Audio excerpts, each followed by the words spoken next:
대단히 감사합니다. 교회 역사가 만 13년이 흐른 것 같은데 제가 천안 온 것이 딱 13년 됐습니다. 정말 저희 천안 생활, 그다음에 호서대학교 교수 생활 시작할 때 드림교회가 시작이 되었고, 그래서 저의 제 인생의 굉장히 중요한 부분에서 천안교회와 저는 공유한 점, 공통점이 좀 있다고 생각해서 저는 그렇게 친근감을 느낍니다. 오늘 성가대 하는 모습을 보니까 정말 인원이 많지 않은데 한 일당 10은 좀 과장된 표현이고 일당 5 정도 하시는 것 같아요. 아주 화음이나 그다음에 성량이나 모든 면에서 또 영성이나 아주 대단히 큰 능력을 발휘하는 성가대에 아주 감사를 드립니다. 아마 13년 전에 여러분들 교회 시작하실 때 곡절도 많았고 또 정말 어떻게 될지, 뭐가 될지, 어떻게 될지 궁금했을 거예요. 그런데 오늘 이렇게 하나님의 영광이 가득한 이런 교회로 성장을 하고 또 정착을 하고 또 계속해서 자라난다는 것이 하나님 앞에 큰 영광이고 또 여러분 모두에게 큰 축복, 은혜인 것을 믿습니다. 저는 오늘 여러분들과 함께 찬송을 드리면서 예배를 드리면서 봉헌송 나 주 안에 늘 기쁘다 이 찬송을 얼핏 들어보긴 했는데 처음부터 끝까지 다 불러본 것은 여러분들과 함께 인생의 처음이에요. 우리는 이렇게 정말 안 살아본 시간을 처음 살아보고 있는 거예요. 저는 이재경 목사님을 많이 여러 번 뵀는데도 와, 이재경 목사님 음성이 이렇게 좋으시네, 성악가 같으시네, 이런 건 오늘 또 처음 느꼈어요. 정말 부럽습니다. 야곱의 인생이 이렇습니다. 정말 길고 긴 인생의 여정이 있는데 성경 가운데 야곱의 인생만큼 드라마틱하고 미래가 정말 예측 불가능해요. 야곱의 생애를, 야곱의 이야기를 다 들여다보면은 잘못한 점이 없지 않고요. 인생의 흠결도 많아요. 그런데 어떻게 야곱은 정말 하나님 앞에 인정받는 사람이 되었으며 야곱의 이름이 이스라엘 백성 전체의 어떤 이름이 될 만큼 그렇게 영광스러운 인생을 살게 되었을까요? 창세기에서 보면 야곱의 인생은 대략 7개의 어떤 이야기 마당으로 구성이 되어 있습니다. 25장 중간부터 마지막까지는 출생과 장자의 명분 이야기가 나옵니다. 어머니 뱃속에서부터 쌍둥이 형 에서하고 그렇게 경쟁을 많이 했다고 합니다. 네가 이기냐 내가 이기냐, 네가 먼저 갈 거냐 아니면 내가 먼저 가야 되냐. 그런데 이 쌍둥이지만 이 둘은 경쟁자이고 또 라이벌입니다. 이 쌍둥이는 다 어떻게 뭐랄까요, 똑같이 생겼잖아요. 그래가지고 잘 구별도 못하잖아요. 엄마는 구별을 잘하죠, 그죠? 그런데 이 둘은 너무 달라요. 에서는 쌍둥이였지만 엄마 뱃속에서부터 강자였고요. 야곱은요 정말 1초 사이로 나오는 그런 쌍둥이였음에도 불구하고 약합니다. 창세 때, 거의 창세 때 이야기니까요. 수렵 채취 문명이라고 하면은요, 그때는 이 머슬, 그 근육이 좋은 사람이 강자입니까? 아니면 머리가 좋은 사람이 강자입니까? 근육이죠. 그래야 사냥을 잘해야 되잖아요. 에서는 사회적으로 경쟁력이 강한 사람입니다. 근데 야곱은 너무 약해 빠졌어요. 야곱이 살 길은 이 잔머리를 굴리는 거예요. 그냥 머리를 쓰는 거예요. 야곱은 어찌 보면은 먹거리조차도 벌어오지 못하는 사람, 사회적으로 볼 때 경쟁력이 가장 약한 사람이에요. 엄마 뱃속에서부터 경쟁을 했는데 야곱은 질 수밖에 없었습니다. 그런데 형의 힘을 이용하여 형의 발 뒤꿈치를 잡죠. 형이 나가는 힘을 이용하여 자기도 엄마 뱃속에서 태중에서 세상으로 나옵니다. 야곱은 이 정도로 이 머리가 좋은 사람이었어요. 형은 밖에 나가서 큰 짐승을 사냥해 잡아오고 집안의 먹거리를 아주 풍성하게 만들어주는데, 야곱은 형이 잡아오는 것 곁에서 얻어먹으면서, 그리고 형의 시장길을 이용하여 장자의 명분, 자기가 형이 된다는 이야기죠. 그리고 그 집안에 어떤 적통이 된다는 이야기죠. 이렇게 야곱은 계속 잔머리를 굴립니다. 26장 중간부터 27장 마지막까지는 리브가의 계략과 장자 축복의 어떤 쟁취, 그런 이야기가 나옵니다. 리브가가 대단한 여인이에요. 야곱의 어머니. 리브가가 아주 어렸을 때인데요. 아브라함의 늙은 종이 와가지고 막 이렇게 팔찌 주고요, 귀걸이 주고요. 그 다음에 굉장히 중요한 게 뭐냐면 코걸이에요. 실제로 성경에 보면은 코가 꿰다고 해요. 이 리브가가 코가 꿰가지고 그 많은 폐물을 받고 어린 소녀 시절에 우물가에서 이 늙은 종이 직접 데려가려고 하니까 그래서 자기 어머니 아버지한테 허락을 받아야 된다. 인사는 해야 되지 않겠느냐. 그래가지고 낙타 여러 마리에다가 폐물을 가득 싣고 그 집에 가가지고 모든 선물을 다 주고, 그 아버지 부두엘이었나요? 누가 물어봅니다. 내가 가겠느냐? 그랬더니 이 소녀가 뭐라고 하냐면 내가 가겠나이다. 아주 즉석에서 대화를 해요. 즉석에서 결단을 하고 자기의 의지를 표명합니다. 리브가는 정말 아주 대단한 여인이에요. 자기의 의지대로 주도적으로 인생을 살아갈 수 있는 그러한 자기 정체성이 내면에 가득한 여인이에요.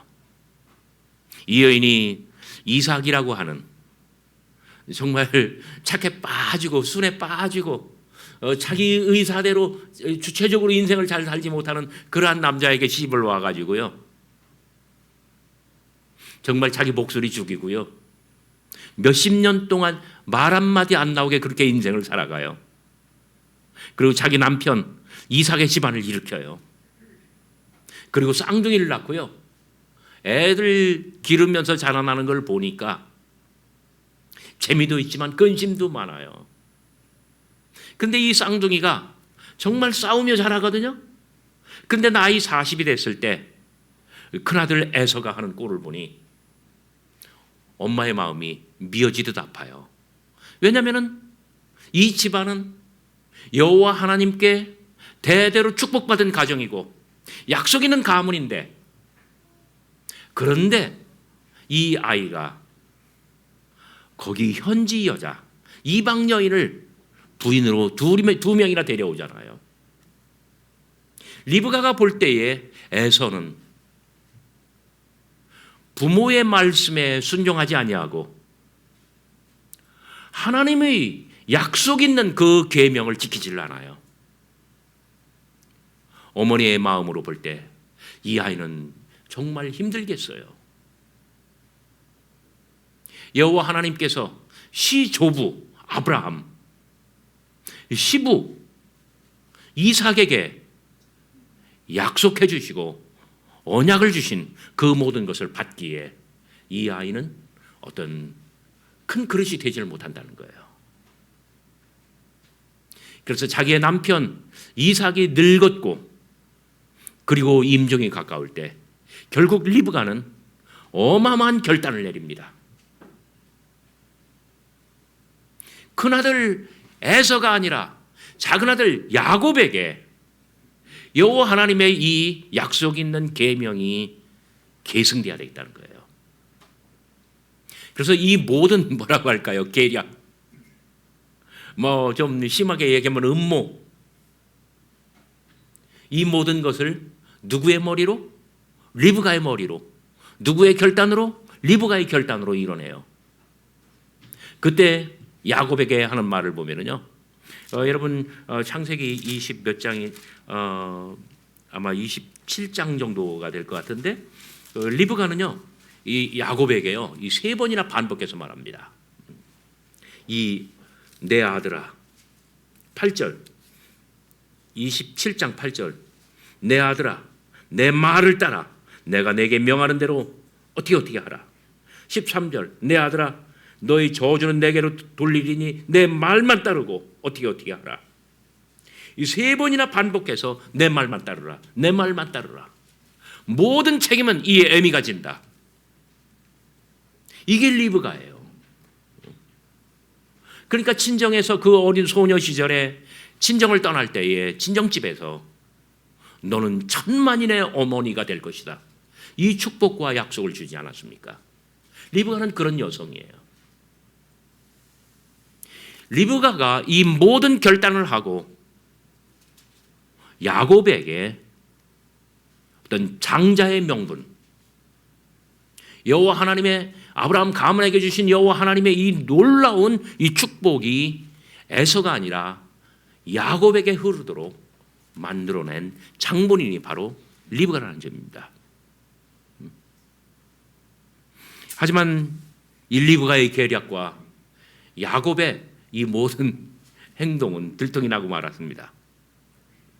에서가 집에 왔을 때 모든 건 끝나버렸거든요. 아버님 돌아가시기 전에 저에게 축복을 해 주셔야 되지 않겠습니까? 그거 다 지나갔는데 네가 진짜 에서냐?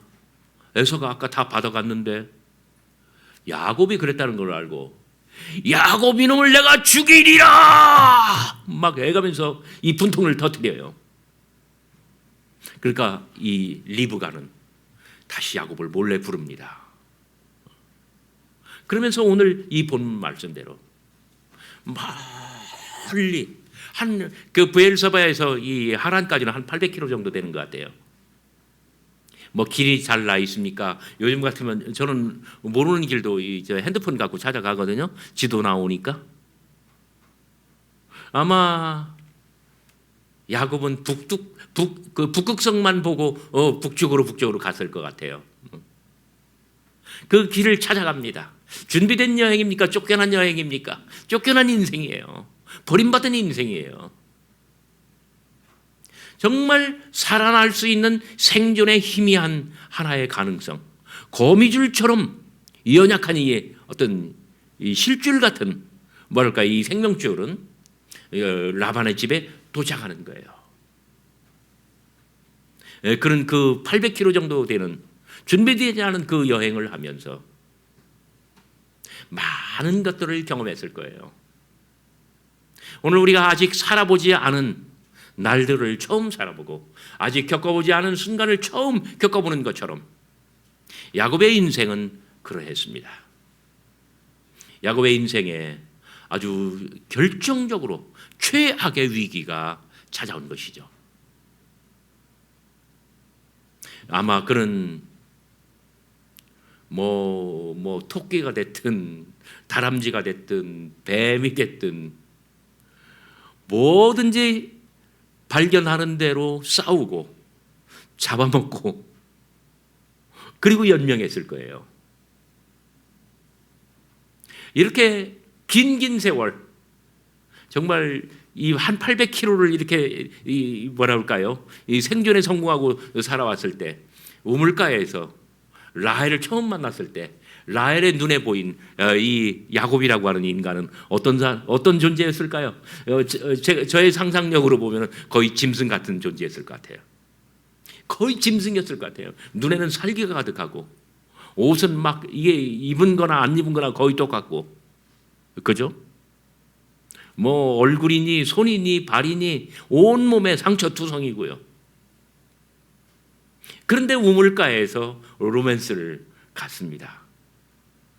처음 바라본 여인이 라헬이었고 자기 인생에 정말 정말 처음 연정을 품는, 사랑의 마음을 품는 이 첫사랑이 됩니다.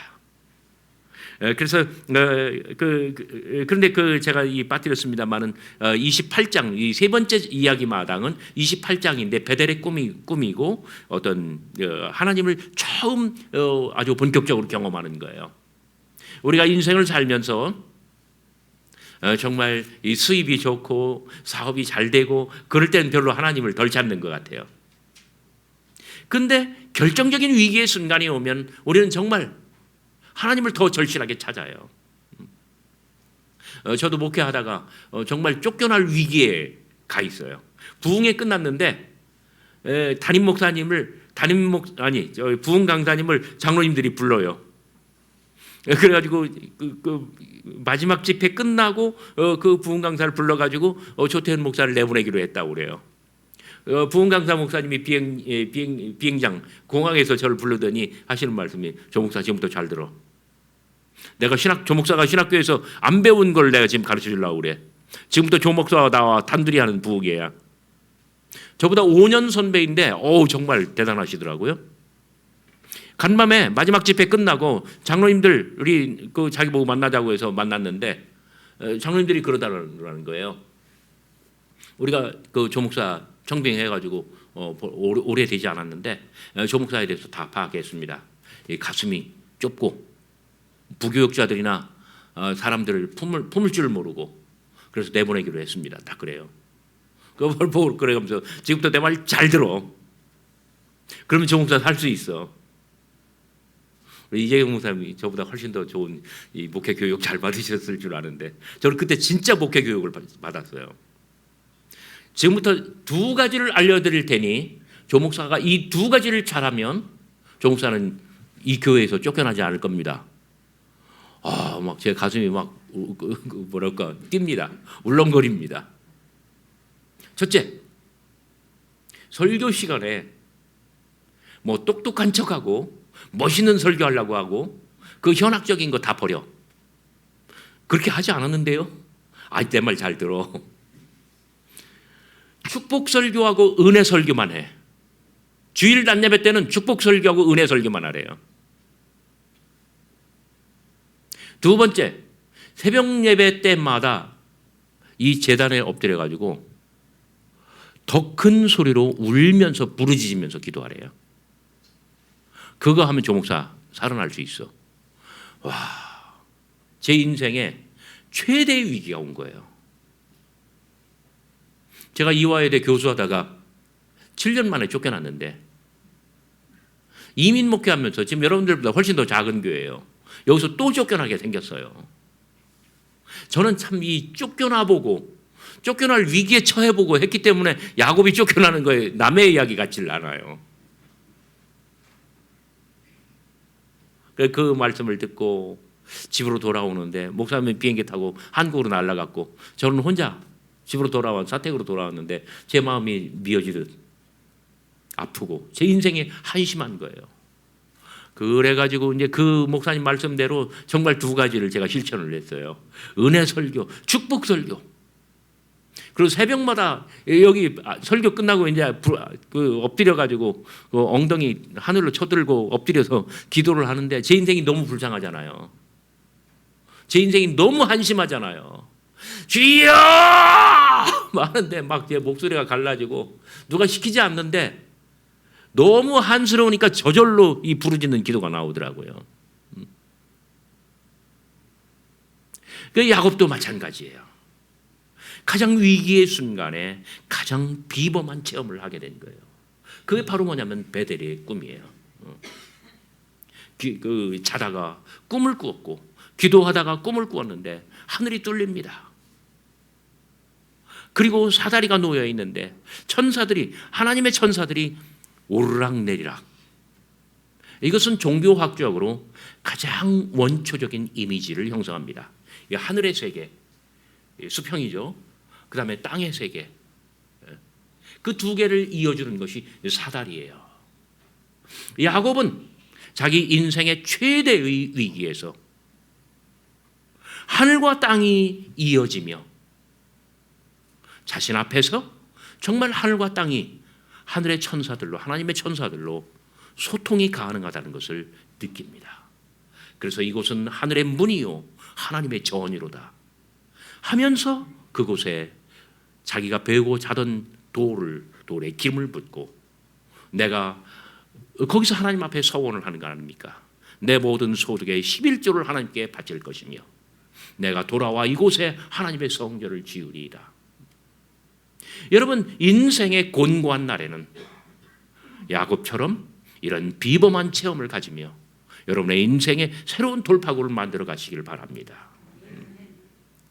그리고 29장부터 30장 중간까지는 정말 라반의 집에 가가지고 외삼촌 집에 가가지고 자기 인생에 새로운 막이 시작돼요. 그때 라헬을 처음 받고 첫사랑을 꿈꾸고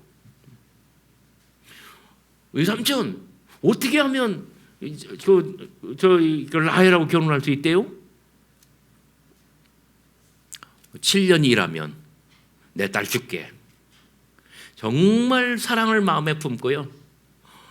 이 7년 세월이 하루같이 막 설레임과 흥분과 막 기대심, 희망, 막 전율 이렇게 살아간 거예요. 그리고 첫날 밤을 치렀어요. 그리고 다음날 아침에 이렇게 동창에 해가 들어올 때 이 이불을 열어보니까 라헬이 아니에요. 딴 여자예요. 누구예요? 레아예요. 외삼촌! 약속이 다르지 않소? 자네 시방 몰랐는가? 이 지방에서는 이제 조선말로 하면 똥차를 먼저 보내야 세차가 간단해. 라반은 전라도 사람이었나 봐요. 자네 시방 몰랐는가?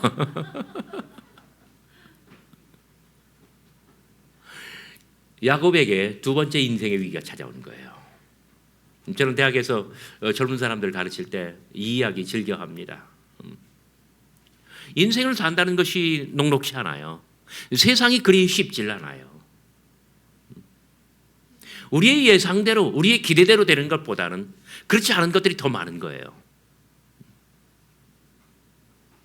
저희 조카는 정말 어렵게 준비하고 해서 현대에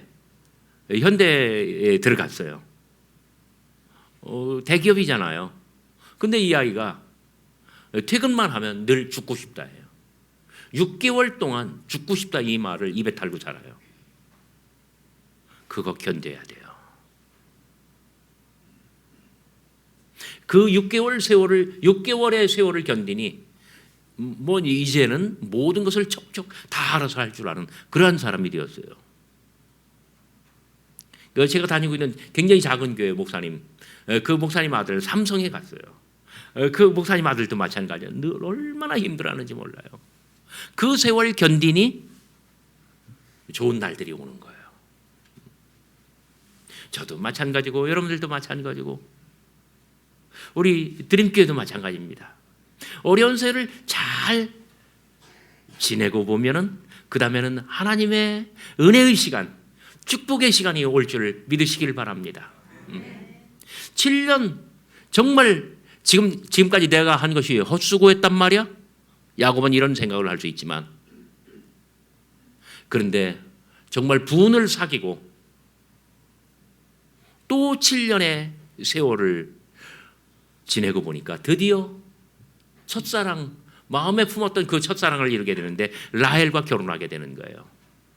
7년 플러스 7년 하고 나니까 그리고 6년 동안 외삼촌 집에서 더 노동력을 제공하며 외삼촌 집안을 위해서 일을 해줘요. 그러다 보니까 그 사이에 레아와 라헬 이 두 자매가 막 경쟁하듯이 애를 낳기 시작하는데요. 이 경쟁이 마치 자기와 에서가 경쟁하던 거하고 뭐 거의 비슷해요. 근데 나중에는요, 이 라헬이 불임이잖아요.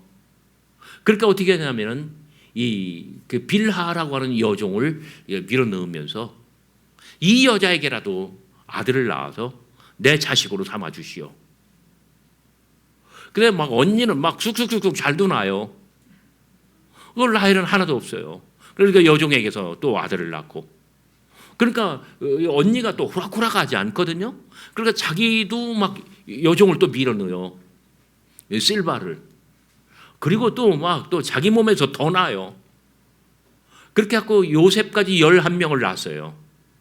지금 기준으로. 그리고 나중에 라헬에게서 한 명 또 낳아요. 베냐민이라고. 그래서 12명의 자식을 낳게 되잖아요. 근데 이 모든 것은 야곱의 인내와 야곱의 기다림. 저는 성경을 읽으면서 가장 신비로운 것들이 이런 거예요. 뭐냐면은 뭐 하나님께서 이끌어 가시는 거대한 구원의 역사 이런 거 관심 없어요. 그냥 자기 먹고 사는 것, 생존하는 것, 안전하게 집안을 일으키는 것. 모든 사람들이 다 기도의 제목이 그거예요. 마음의 소원이 그거예요. 그리고 하나님 앞에 나아가고요.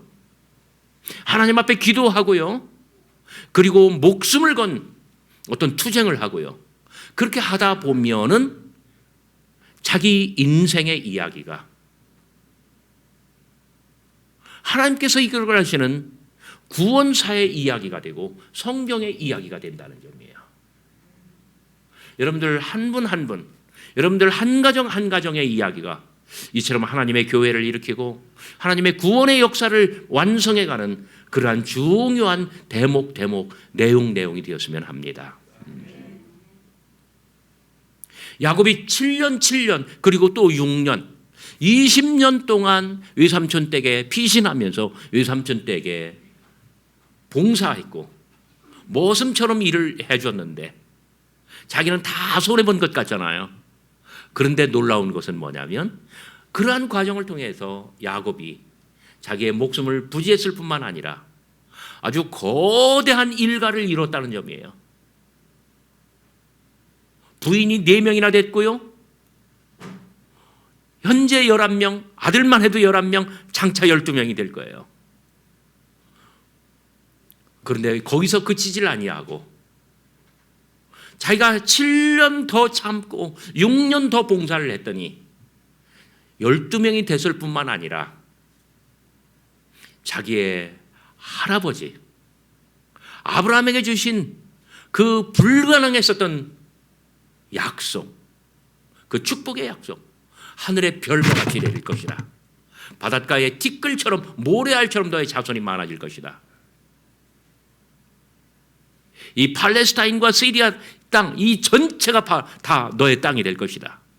이 자손과 땅에 대한 언약, 열국의 아버지가 되게 하리라 라고 하는 그 언약을 비로소 손자 때에 야곱 당대에 이루게 되었다는 점이에요. 우리가 참고 기다리면 하나님의 놀라운 축복이 임할 줄 믿으시길 바랍니다. 참고 기다릴 뿐만 아니라 매사에 성실하게 맡은 바 일에 충실하고 최선을 다하여 살면 하나님께서 반드시 큰 복을 저와 여러분들에게 그리고 드림교회에 주실 줄 믿습니다. 그런데 그 5번째 이야기 마당은 30장 중간부터 31장입니다. 이게 바로 라반으로부터 독립하는 이야기인데 제가 제일 좋아하는 구절은 30장 30절에 있습니다. 여러분 다 같이 한번 찾아서 읽어봅시다. 30장 30절입니다.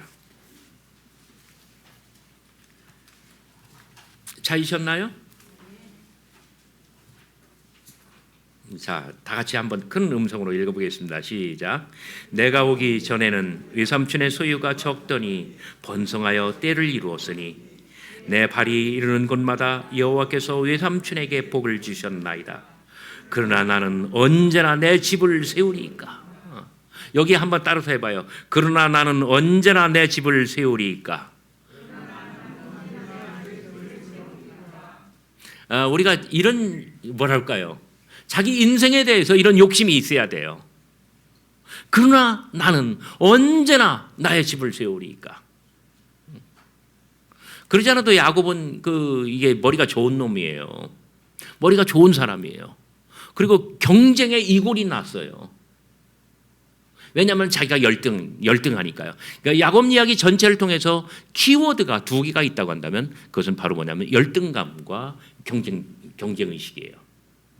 열등감과 경쟁심. 자기는 못난 사람이에요. 그런데 경쟁을 해서 지고 싶지 않아요. 그래가지고 이 사람은 머리를 쓰는데 야곱은요 친구로 삼기에는 가까이 하기에는 너무나 위험한 사람이에요. 왜냐하면 이 사람은 머리를 잘 쓰거든요. 그래가지고 뭐든지 다 야곱야곱 먹어요. 어떻게 먹는다고요? 네, 그래서 이름이 뭐예요? 야곱이에요. 여러분들도 야곱만큼 머리가 좋아요. 얼마나 야그면 야곱이겠어요. 얼마나 주변 사람들 걸 야곱야곱 다 먹으면 야곱이겠어요. 야곱이 외삼촌한테 이런 그 질문을 하는 거예요. 그러나 나는 언제나 나의 집을 세우리까. 그러니까 라반이 조금씩 마음을 열어요. 그래가지고 서로 계약을 하는데 어떻게 합니까? 이렇게 가축을 기르다가 그 32절 아롱진 것, 점 있는 것, 그리고 검은 것이 나오면 다 넣어줄게. 야곱이 또 머리를 써요. 시냇물이 내려오는 거기다가 버드나무 껍데기를 풀어가지고 염색을 하잖아요. 그죠? 그래가지고 새끼를 낳으면 족족 다 야곱의 것이 돼요. 그러니까 라반이 볼 때 얘 너무 가까이 오래 두면 안 될 것 같아. 정말 야곱은 얼마나 약은지 함께 있다 보면은 옆에 사람께 다 야곱의 손에 떨어지잖아요. 그래서 드디어 독립을 시켜줍니다. 그래서 30장 중간부터 31장까지는 라반으로부터 독립하는 이야기예요. 그리고 사실상 마지막인 여섯 번째 이야기 마당이 32, 3장인데 이게 바로 야복나루의 투쟁과 에서와의 만남입니다. 야곱 이야기의 가장 절정의 부분이 바로 이 부분입니다. 야곱이 라반의 집에서 독립해 나가는데 그 암소, 그다음에 염소, 양, 다 가축대가 550마리나 돼요. 여러분 홍성에서 소를 키운다. 몇 마리면 부자예요. 10마리만 해도 부자인 것 같아.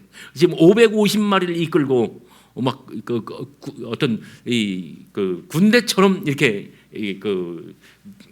돌아가는데 가나안 땅으로 돌아가는데 먼저 누구를 보냅니다.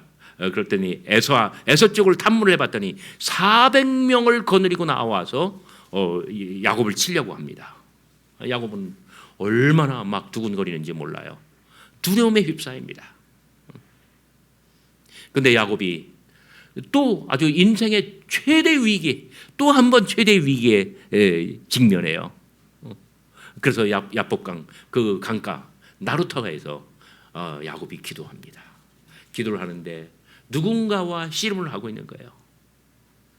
이 뭐랄까 다리 하나를 움켜쥐고 놓지를 않아요. 뭐랄까 힘도 없는 야곱이, 늙은 야곱이 그 사람과 싸우는 거예요. 누군지 알지 못하고 상대가 누군지 알지 못하고 밤을 새우며 싸웁니다. 놔라, 놀 수 없나이다. 나는 가야 한다. 먼동이 트질 않느냐? 날이 새지 않느냐? 나는 당신을 보낼 수가 없나이다. 그러면서 냅다 후려쳤는데 환도뼈를 쳤다고 해요. 나를 축복하지 아니하시면 내가 보내드릴 수 없나이다. 내 이름이 무엇이냐? 야곱이라 하나이다. 이스라엘이라 하라. 이스라엘이라 하라. 야곱의 그 열정과 그리고 그 집념, 그 집중력, 그 몰입, 이 모든 걸 보고 하나님께서 야곱을 축복하십니다. 너의 이름을 장차 이스라엘이라 하라. 이스라엘이라고 하는 민족은 야곱이라고 하는 이 투쟁의 경험, 이 열정, 이 집중력, 이 고도의 몰입도에서 이스라엘 백성이 탄생했다는 거예요. 그의 인생 가운데 이스라엘이 나온다는 거예요. 그리고 야곱이 그를 놓아주며 바라다 봤는데 하나님의 얼굴이었대요. 그래서 브니엘의 밤이 되는 거예요. 브니엘의 새벽이 되는 거예요. 그런데 야곱은 또 잔머리를 굴립니다. 드디어 이 브니엘의 이 체험을 안고 형과 만나러 가는 길에 지금 20몇 년 만에 돌아오는 거 아니에요? 그런데 레아의 자식들, 그 다음에 여종들의 자식들 앞에 다 내보내요. 그리고 라헬의 자식 요셉과 자신은 맨 뒤에 가요. 그리고 가축을 두 떼로 나눕니다. 한 떼를 치면 이쪽은 살고 야곱은 또 계산을 하는 거예요. 그럼 두근거리는 마음으로 드디어 에서를 만납니다. 에서를 만났을 때 그때 명대사 뭘까요? 내가 형님의 얼굴을 배우니 누구의 얼굴을 보았다? 하나님의 얼굴을 보았습니다. 이 명대사, 명장면 아니에요? 사람들은 야곱이 정말 잔머리 잘 쓰는 사람이다. 처세술의 달인이라고 이 말들을 합니다. 맞습니다. 한편으로는 맞아요. 그러나 다른 한편으로는 이것이 야곱입니다. 야곱은 그날 새벽에 누구를 보았습니까? 하나님을 보았어요. 하나님과 싸웠어요. 그리고 하나님을 놔주질 않았어요. 하나님으로부터 한 대 얻어맞았어요. 얻어맞을 뿐만 아니라 하나님에게 약속을 받았어요. 이스라엘이라 하리라. 내가 내게 복을 주고 내 할아버지, 내 아버지에게 줬던 그 모든 축복의 언약을 내가 내게 주리니 너는 만 백성의 아버지가 될 것이며 내가 보는 땅, 내가 밟는 땅 다 너의 것이 될 것이고 이 자손과 땅에 대한 축복을 야곱이 또 받잖아요. 그리고 야곱은 하나님의 얼굴을 뵙잖아요. 형님을 부둥켜 안았는데 새벽에 본 하나님의 얼굴이 형님의 얼굴에게서 보이는 거예요. 한편으로는 야곱은 처세술의 달인이지만 그러나 다른 한편으로 이것이 바로 야곱의 성장입니다. 야곱의 인생은 흠결이 없질 않습니다. 흠결이 굉장히 많습니다. 너무나 머리를 많이 썼고요. 그리고 너무나 많이 계산했고요. 너무나 많이 빼앗았어요. 그러나 그럼에도 불구하고 이제는 열등감에 사로잡혀 있었던 야곱이 이제는 넉넉한 그런 가슴의 사람이 되었고 그리고 원수의 얼굴에서 경쟁자의 얼굴에서 하나님을 배울 수 있는 그만큼의 어떤 성장과 성숙이 있었다는 거예요. 야곱의 이야기는 인문학의 전형입니다. 고대 많은 민담이나 세계의 많은 이야기들에서 여행은 단골 소재입니다. 여행, 인생의 여정, 이것은 사람을 변하게 합니다. 우리가 인생을 살면서 살아보지 않은 순간들을 살고 겪어보지 않은 일들을 처음 겪지만 그러나 그 모든 경험과 그 모든 어떤 체험이 사람을 성장시키고 성숙하게 만들어줍니다.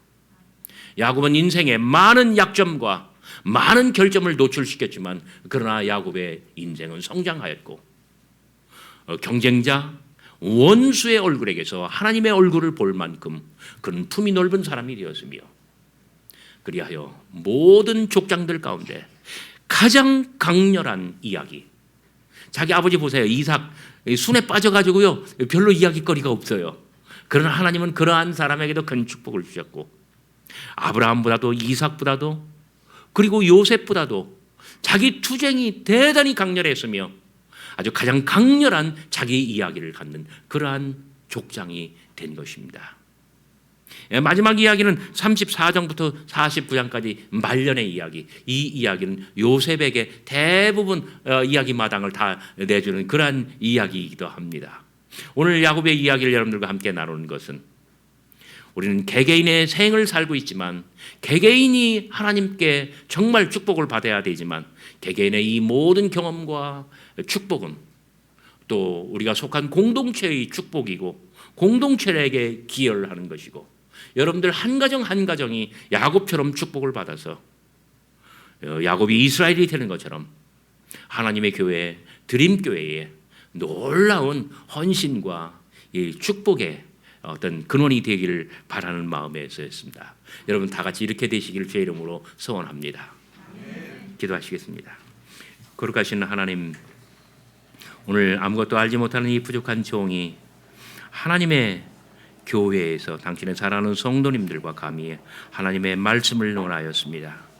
야곱의 이 모든 경험과 야곱이 받은 축복이 우리 모든 성도님들 가정에 다 이루어질 수 있도록 하나님께서 만복을 더하여 주옵소서. 그리하여 하나님의 교회, 이 드림교회에 정말 하나님의 놀라운 은혜의 이야기가 가득 넘쳐나도록 2022년을 복 주시고 은혜 내려 주옵소서. 예수 그리스도의 이름으로 간절히 기도하옵나이다. 아멘.